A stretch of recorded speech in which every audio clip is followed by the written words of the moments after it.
Assalamualaikum tuan-tuan dan puan-puan. Kita sambung lagi dengan siri video DIY sistem kuasa solar, yang mana dalam siri video ni saya akan share dengan tuan-tuan cara untuk DIY sistem kuasa solar dengan betul dan selamat. Dalam video yang lepas kita dah sentuh tentang smart power inverter ni. Kenapa tuan-tuan perlu beralih daripada inverter biasa kepada smart inverter ni? Bukan sahaja kualiti yang lebih baik, tapi smart inverter ni mampu untuk menyelamatkan bateri tuan-tuan, supaya bateri tu boleh digunakan untuk tempoh masa yang lebih lama, masa yang lebih panjang. Tentang pemilihan kabel, pemilihan breaker, nak tentukan saiz kabel, nak tentukan saiz breaker ni, semuanya saya dah share dalam video tu. Untuk video tu tuan-tuan boleh tengok link video dekat atas ni. Dan untuk tuan-tuan dapatkan breaker, nak dapatkan kabel, nak dapatkan inverter ni, tuan-tuan boleh tengok link dekat bawah dekat video description. Hari ini kita akan sambung macam mana cara untuk tuan-tuan cas bateri ni menggunakan solar panel melalui solar charge controller. Cuma perubahan yang saya buat dekat sini, daripada bateri AGM saya dah tukarkan kepada bateri lithium iron phosphate. Dan tujuan saya tukar ni adalah untuk testing 2-3 peralatan yang lain. Jadi untuk tutorial ni kita akan gunakan bateri lithium iron phosphate ni. Tapi kalau tuan-tuan tanya dekat mana nak beli bateri ni, saya tak dapat nak share dengan tuan-tuan. Sebenarnya bateri ni adalah bateri yang fail testing. Ada sebuah syarikat daripada US hantar bateri ni untuk saya test, dan tujuannya adalah untuk jual dekat pasaran Malaysia. Tapi bateri ni memang fail dan saya takkan dedahkanlah identiti bateri ni. Dan tuan-tuan jangan risau, bateri ni takkan masuk ke Malaysia. Dan sebut tentang bateri, insya-Allah dalam pertengahan bulan Januari 2024 bateri dengan jenama Solar Hub akan sampai. So bila bateri tu dah sampai nanti saya akan share dengan tuan-tuan lah. Bateri tu pun bateri lithium iron phosphate 12 volt 200 mAh. Dan kelebihan bateri tu kita boleh sambungkan secara siri dan selari. Dekat sini kita ada dua solar charge controller. Kedua-duanya daripada SRNE dan ada Bluetooth untuk communication. Cuma yang membezakan antara dua solar charge controller ni, yang ni adalah MPPT dan yang ni adalah PWM solar charge controller. Kedua-duanya adalah solar charge controller tapi teknologi yang berbeza. Untuk yang ni harganya 500 lebih dan yang ni harganya adalah 200 lebih sahaja. Dan untuk yang ni memang desain khas untuk pemasangan dalam campervan, dalam RV, dan boleh juga digunakan sebagai solar charge controller untuk portable power station, sebab ini kita boleh pasang pada bahagian kotak ataupun flush mount. Fokus kita pada hari ini adalah pada PWM solar charge controller ni, model HV2430. Kita boleh gunakan untuk sistem 12 volt dan juga sistem 24 volt. Bagi saya, untuk beginner yang baru nak belajar tentang sistem kuasa solar ni, PWM ni lebih mudah untuk kita faham tentang selok-belok sistem kuasa solar. Bila dah semakin advance, barulah kita pergi kepada MPPT solar charge controller ni. Dalam proses untuk menentukan sama ada nak gunakan PWM ataupun MPPT ni, cara saya ataupun saya punya personal preference macam ni tuan-tuan. Untuk sistem yang akan menggunakan solar panel 200 watt ataupun ke bawah, contoh solar panel kat belakang ni, solar panel 200 watt, saya akan gunakan PWM solar charge controller.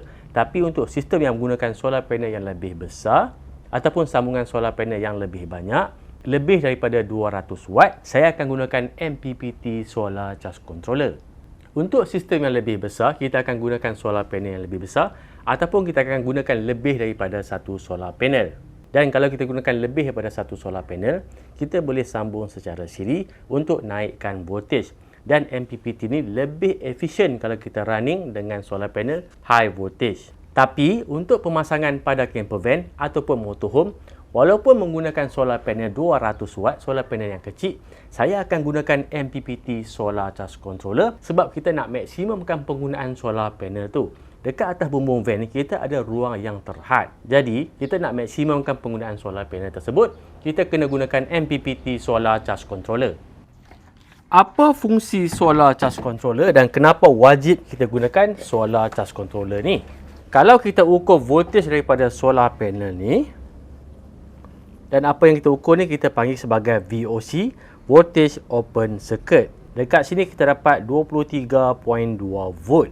Berdasarkan charging parameter untuk bateri ni, dekat sini jelas dinyatakan charging voltage adalah di antara 14.4 hingga 14.7 volt. Ini adalah untuk bateri AGM, dan untuk bateri lithium iron phosphate tu, charging voltage adalah di antara 14.4 hingga 14.6 volt sahaja. VOC ataupun voltage open circuit yang kita dapat daripada solar panel tadi 23.2 volt. Tapi charging voltage yang sepatutnya untuk kita cas bateri hanyalah di antara 14.4 hingga 14.6 sahaja. Ini dah lebih. Jadi kalau kita cas bateri dengan solar panel ni tanpa solar charge controller, apa yang akan berlaku? Bateri kita tu akan over voltage. Untuk bateri AGM, kalau over voltage ni, plate yang ada dekat dalam bateri tu dia akan rosak dan bateri kita akan jadi kembung. Untuk bateri lithium pula, bila dah over voltage ni, BMS yang ada dalam bateri tu dia akan cut off. Itu kalau BMS yang berkualiti. Tapi kalau BMS yang tak berkualiti, BMS tu akan rosak dan bateri kita akan jadi kembung juga. Dan bateri ni bila dah kembung memang tak boleh repair lagi dah tuan-tuan. Memang terus rosak. Fungsi utama solar charge controller ni tuan-tuan adalah untuk menurunkan voltage 23.2 volt tadi kepada 14.4 hingga 14.6 untuk cas bateri kita. Itu yang pertama. Dan yang kedua, kalau kita cas tanpa menggunakan solar charge controller ni, masa mula-mula kita cas bateri dalam keadaan state of charge yang rendah, tak ada masalah, dia akan masuk. Tapi bila bateri kita dah semakin full charge, voltage dan current pada bateri tu akan patah balik, akan pergi dekat solar panel. Walaupun dekat solar panel yang berkualiti, kita ada diode dalam tu sebagai blocking diode untuk menghalang arus daripada bateri pergi kepada solar panel. Lama kelamaan diode tu akan rosak dan power daripada bateri tu akan sampai kepada solar panel dan solar panel kita akan terbakar. Untuk yang ni tuan-tuan, saya pernah test pada tahun 2008. Pada mula-mula kita charge tu tak ada masalah. Lama kelamaan bila bateri tu semakin full charge, power daripada bateri akan patah balik kepada solar panel kita akan terbakar. Sebenarnya tuan-tuan, banyak lagi function-function penting yang ada dalam solar charge controller ni. Dan semua tu kita akan sentuh nanti satu persatu dalam siri video ni. Kita tengok dulu apa yang ada dalam kotak ni ataupun apa yang tuan-tuan akan dapat bila tuan-tuan beli solar charge controller ni. Yang pertama, dalam ni ada solar charge controller. Yang ni kita ada kabel untuk sambungan temperature. Sekejap lagi saya akan tunjukkan. Kemudian dekat dalam ni dia ada lug. Dan yang paling penting adalah user manual tuan-tuan. Selalu saya tengok dekat grup Facebook, ramai orang yang hadapi masalah dengan solar charge controller, diorang akan bertanya dekat grup. Dan kebanyakan soalan-soalan yang ditanya dekat grup tu, semuanya ada dalam user manual ni. Sebab itulah penting tuan-tuan, bila kita beli barang ni, user manual ni jangan buang, simpan. Inilah rujukan kita masa hadapan. Semuanya ada dalam user manual ni, termasuklah sedikit teori-teori tentang sistem kuasa solar. Dan solar charge controller ni kita boleh gunakan untuk sistem 12 volt dan juga sistem 24 volt. Maksimum charging current 30 amp. Ni adalah user manual yang ada dalam kotak tu tadi.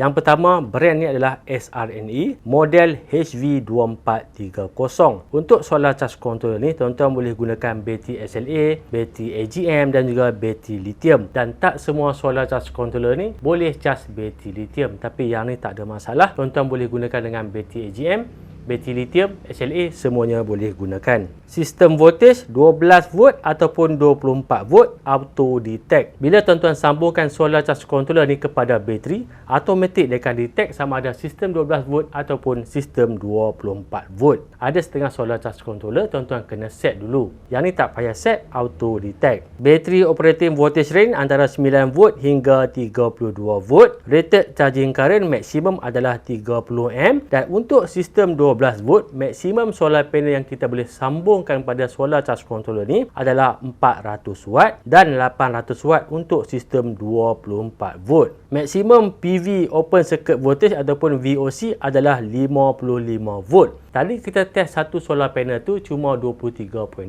volt. Kalau kita sambungkan secara siri pun masih lagi tak ada masalah sebab maksimum adalah 55 volt. Tapi persoalannya, adakah itu satu tindakan yang bijak? Walaupun dengan solar charge controller ni kita boleh gunakan dua solar panel, kita boleh sambung secara siri, voltage masih di bawah 55 volt. Dan kita kena ingat, solar charge controller yang kita gunakan ni adalah PWM. Untuk PWM ni, function dia cuma akan turunkan voltage saja. Kalau kita dapat 5 amp daripada solar panel, 5 amp lah yang akan masuk ke bateri. Kalau MPPT, kita dapat daripada solar panel 5 amp, tapi yang akan masuk ke bateri mungkin 8 amp. Jadi sambungan solar panel juga mainkan peranan dalam sistem kuasa solar ni. Ni adalah bahagian belakang solar charge controller. Dekat sini kita ada terminal untuk sambungan kepada solar panel, positif dan negatif. Yang ni untuk sambungan kepada bateri, positif dan negatif. Dan yang ni adalah sambungan untuk load ataupun output DC. Kalau kita gunakan bateri 12 volt, output dia adalah 12 volt. Kalau gunakan 24 volt, output dia adalah 24 volt. Jadi untuk sambungan ni mudah saja tuan-tuan. Semuanya dah ada label. Ini positif, ini negatif. Ini untuk solar panel, untuk bateri, untuk load. Jadi untuk sambungan solar ni sebenarnya tuan-tuan tak perlukan diagram pun. Dan diagram tu dekat dalam menu pun ada kalau tuan-tuan masih perlukan diagram untuk buat sambungan. Dekat sini pula kita ada terminal untuk VBAT ataupun voltage battery. Untuk VBAT ni biasanya kita gunakan kalau jarak antara bateri dengan solar charge controller tu terlalu jauh dan kita perlukan bacaan yang tepat, kita gunakan kabel lain untuk detect voltage bateri. Dan saya sendiri pun saya jarang gunakan sebab jarak antara solar charge controller dengan bateri saya tak jauh. Dan dekat bawah ni adalah terminal untuk sambungan temperature sensor. Dalam kotak tadi ada dia bagi temperature sensor. Temperature sensor ni memang penting sebenarnya tuan-tuan. Sebagai contoh, kalau untuk bateri lithium, kita tak boleh cas ketika suhu 0 darjah Celsius. Kalau kita cas pada suhu 0 darjah Celsius, bateri kita akan rosak. Kita dekat Malaysia mungkin tak ada masalah suhu yang terlampau sejuk, 0 darjah Celsius. Tapi kita ada masalah suhu yang tinggi. Untuk bateri ni, kalau kita cas dalam keadaan suhu yang tinggi, bateri kita akan cepat rosak juga. Kita boleh gunakan temperature sensor ni untuk cut off charging bila suhu bateri kita terlampau tinggi. Berapa suhu tu kita kena rujuk kepada spec sheet yang ada pada bateri kita. Pada suhu berapa kita perlu stop charging. TTL ni adalah untuk sambungan kepada Bluetooth module. Dan kalau tuan-tuan tanya saya kenapa solar charge controller ni harga dia mahal walaupun PWM saja, inilah jawapannya. Untuk solar charge controller yang biasa tak ada function-function ni tuan-tuan. Saya dah sambungkan kabel dan juga breaker pada solar charge controller ni. Tentang saiz kabel pemilihan breaker ni, saya rasa saya tak akan ulang lagi dalam video ni. Sebab dah terlalu kerap sangat dah tuan-tuan. Saya ulang tentang pemilihan kabel, pemilihan breaker ni. Setiap kali video tentang solar memang saya akan sentuh tentang saiz kabel, saiz breaker. Dalam video yang pertama untuk siri ni pun, kita dah cerita tentang saiz kabel. Ramai kawan-kawan kita yang memang dah lama follow channel ni, diorang pun dah merungut. Sebab setiap kali saya cerita pasal solar ni, saya akan ulang-ulang pasal saiz kabel ni. Jadi kali ni saya tak akan ulang lagi tentang saiz kabel. Dan kita memang dah ada video yang khas untuk ceritakan tentang saiz kabel, ceritakan tentang saiz breaker. Untuk video tu tuan-tuan boleh tengok link dekat bawah dekat video description. Semua link ada kat situ. Termasuklah link untuk beli peralatan-peralatan yang saya gunakan. Kadang-kadang dekat video yang tengah cerita pasal berapa lama bateri boleh bertahan pun, akan ada orang tanya berapa lama bateri boleh bertahan. Dalam video cerita tentang cara nak sambung solar panel, ada orang akan tanya macam mana cara nak sambungkan solar panel. Untuk benda-benda teknikal macam ni tuan-tuan, kalau tuan-tuan nak belajar, tuan-tuan kena tengok sampai habis. Cover depan ni dia tak ada skru, dia cuma gunakan magnet. Jadi untuk buka cover ni, tuan-tuan tarik saja keluar dan nak pasang nanti pun letak je macam ni. Kita skrukan dulu charge controller ni pada plywood ni.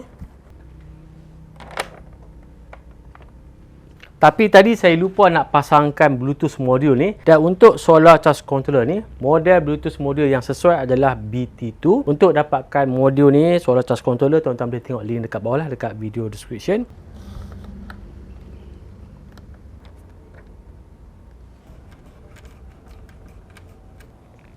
Setakat ni apa yang kita dah pasang tadi, kita dah mountkan solar charge controller, kita dah sambungkan modul untuk Bluetooth dan kita dah pasangkan kabel, breaker pun kita dah mount dekat sini. Daripada ni pun tuan-tuan dah boleh nampak betapa mudahnya sebenarnya kita nak pasang sistem kuasa solar ni. Untuk sambungan semuanya dah ada label dekat belakang solar charge controller dan dalam menu pun ada maklumat yang detail. Yang ni kabel untuk sambungan kepada solar panel, saya dah pasangkan dengan MC4 connector. Yang tengah ni untuk sambungan kepada bateri dan yang lagi satu ni adalah sambungan untuk load untuk peralatan 12 volt. Untuk load ni kita tak akan pasang lagi dalam video ni sebab saya tengah tunggu satu peralatan yang terbaru dan lebih selamat untuk kita gunakan dalam sistem kuasa solar 12 volt ni. Bila peralatan tu dah sampai, kita akan sambung lagi dengan wiring pada bahagian load ni. Buat masa ni kita ketepikan dulu. Dan inverter pun saya akan pasangkan balik. Tadi saya buka, saya keluarkan sebab saya ingat saya nak ubah sikit layout ni. Tapi masa duk tenung-tenung macam mana nak buat layout ni, saya dapat idea. Kita akan buat sambungan yang saya rasa lebih menarik. So kita akan pasangkan balik inverter ni. Okey. Dalam solar ni, kita bukan setakat nak kena tahu apa yang kita nak sambung saja, dekat mana kita nak sambung. Tapi kita kena tahu sebab apa kita kena sambung. Dekat sistem yang kita ada sekarang ni, ada dua peralatan yang perlu disambungkan kepada bateri. Kat sini kita ada inverter dan kita ada solar charge controller. Kedua-duanya perlu sambung kepada bateri. Solar charge controller kita perlu sambung kepada bateri untuk kita charge bateri. Dan inverter pula kita perlu sambung kepada bateri untuk kita ambil, untuk kita draw power pada bateri. Kita tukar kepada AC 230 volt. Kemudian bolehlah kita gunakan untuk onkan peti ais, onkan TV, pelampu, kipas dan semua peralatan AC yang kita ada. Solar charge controller dan inverter ni akan bersambung kepada bateri yang sama. Kebiasaannya saya akan gunakan terminal start macam ni. Kita akan sambungkan terminal start ni kepada bateri. Kemudian inverter akan sambung dekat terminal start dan solar charge controller pun akan sambung dekat terminal start ni. Tapi untuk hari ni saya nak simplekan sambungan ni. Semuanya kita akan combine dekat sini. Kita akan gunakan terminal yang ada pada inverter ni untuk menggantikan terminal start ni. Dan tujuan saya buat macam ni sebab ada benda yang saya nak explain kepada tuan-tuan dalam next video nanti tentang solar panel dan macam mana sistem kuasa solar ni berfungsi sebenarnya. Sebab masih banyak soalan yang saya dapat tentang pengoperasian macam mana sistem kuasa solar ni berfungsi. Antara soalan yang kerap ditanya, boleh tak kita gunakan power daripada sistem kuasa solar ni sambil kita charge? Soalan-soalan macam tu lebih berbentuk kepada pengoperasian ataupun sistem flow dalam sistem kuasa solar. Jadi untuk setup ni kita takkan gunakan terminal start, tapi kabel daripada bateri kita akan sambung dekat sini dan kabel daripada solar charge controller pun kita akan sambung dekat sini. Kita sambungkan dulu kabel daripada bateri. Untuk bahagian sini masih sama lagi dengan apa yang saya share dengan tuan-tuan dalam video yang pertama sebelum ni. Dan pastikan breaker dalam keadaan off. Untuk negatif pun sama juga. Sekarang ni daripada bateri kita dah bersambung dengan inverter dan bersambung sekali dengan kita punya solar charge controller. Kita dah ada alat untuk charge bateri dan kita ada alat untuk habiskan tenaga yang tersimpan dalam bateri. Untuk kabel load ataupun output DC daripada solar charge controller ni saya dah balut dengan tip hitam. Saya ikat dekat sini. Kalau saya tak balut dengan tip ni pun tak ada masalah sebab kita boleh disablekan output ni nanti dekat dalam solar charge controller melalui Bluetooth app tu nanti. Wiring kita dah siap dan sekarang ni kita dah boleh onkan sistem ni. Kita upkan dulu breaker daripada bateri. Okey, inverter dah ada signal. Dia masih belum on, cuma ada signal dah detect voltage. Kemudian kita onkan breaker untuk solar charge controller. Okey, charge controller dah hidup, bermaksud sambungan kita tadi betul. Voltage bateri sekarang 12.84. Jadi sekarang ni dah boleh kita add kita punya solar charge controller ni ke dalam SRNE monitoring yang kita install sebelum ni, dalam video sebelum ni. So kita akan add. Okey, dah jumpa. Tekan butang plus ni.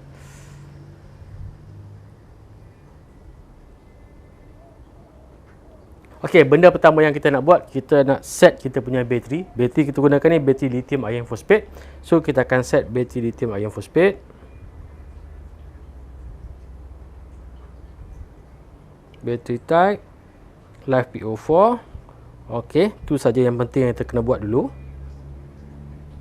Dekat sini kita dah boleh monitor voltage bateri 12.8 volt. Dan load ni kita boleh on dan off kan dekat bawah sini.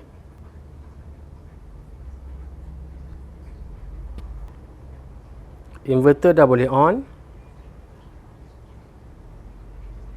Dan inverter dah hidup. Untuk testing sambungan solar panel, sekarang ni dah pukul 5 lebih. Memang mendung, hujan pun dah mula rintik-rintik. Untuk hari ni kita cuma akan test sambungan saja. Mungkin kita akan dapat power yang memang sangat-sangat rendah. Dah lewat petang, nak hujan pula tu. Yang penting kita pun nak check dia punya sambungan saja. Kita akan sambung kepada solar panel. Dan untuk testing power ni kita akan buat video yang khas. Sebab saya sendiri pun tak sabar nak test solar panel ni. Ni solar panel yang saya baru bawa masuk. Untuk ada dua projek lah. Satu untuk pemasangan dekat camper van. Dan lagi satu untuk pemasangan dekat rumah kebun. Dan ni solar panel 200 watt. Kita akan cuba untuk test sambungan saja.